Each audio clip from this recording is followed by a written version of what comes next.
एक बादशाह ने अपने 3 वज़ीरों को बुला के हुक्म दिया कि फ़ुला बाग में जाओ और फल तोड़ के लाओ और अच्छे अच्छे फल तोड़ के लाना। और तीनों वज़ीर एक एक झोला लेके और चले गए। बाग में पहुँचे ना तो एक वज़ीर ने बहुत ही उम्दा, बहुत ही बेहतर फल तोड़े और तोड़ के वापस आ गया।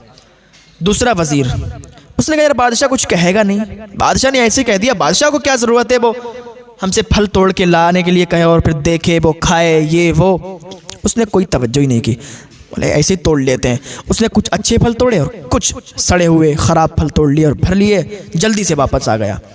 और तीसरा इंसान था, उसने कहा बादशाह ने ऐसे कह दिया होगा, बादशाह को क्या ज़रूरत है फल तोड़वाए बुलाए ये वो, ऐसा ही कहा होगा, बादशाह को थोड़ी ना खाना ये सब चीज़ें। उस इंसान ने क्या किया, उस झोले में घास फूस भर ली और बादशाह के सामने हाजिर हो गए। तीनों शख्स बादशाह के सामने खड़े हो गए। बादशाह ने तीनों को देखा और हुक्म फरमाया कि तीनों को कैद खाने में डाल दिया जाए।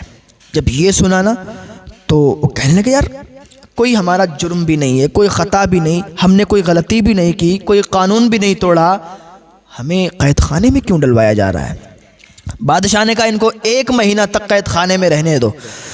वज़ीरों ने उनको कैद खाने में डाल दिया, तीनों को अलग अलग कैद खाने में डाल दिया। समझने की ज़रूरत है, बस समझने का पॉइंट है, समझें ठीक है मैं बोलना क्या चाह रहा हूँ।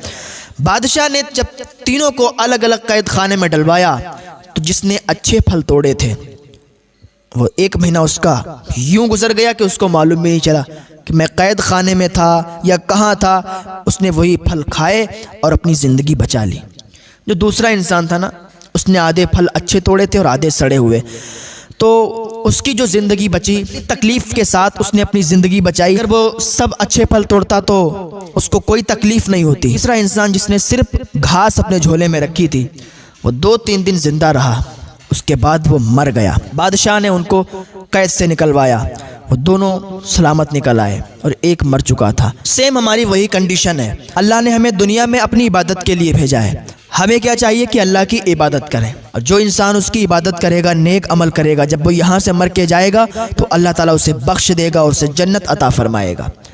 जो इंसान यहाँ एक अमल भी करेगा, बद अमल भी करेगा तो अल्लाह ताला उसे माफ़ तो करेगा, उसे जन्नत तो देगा, लेकिन पहले उसका भुगतान उसे करना पड़ेगा, पहले उसकी सज़ा उसे काटनी पड़ेगी। जो उसने गुनाह यहाँ किए हैं अल्लाह पहले उसकी सज़ा देगा, फिर उसको जन्नत अता फरमाएगा।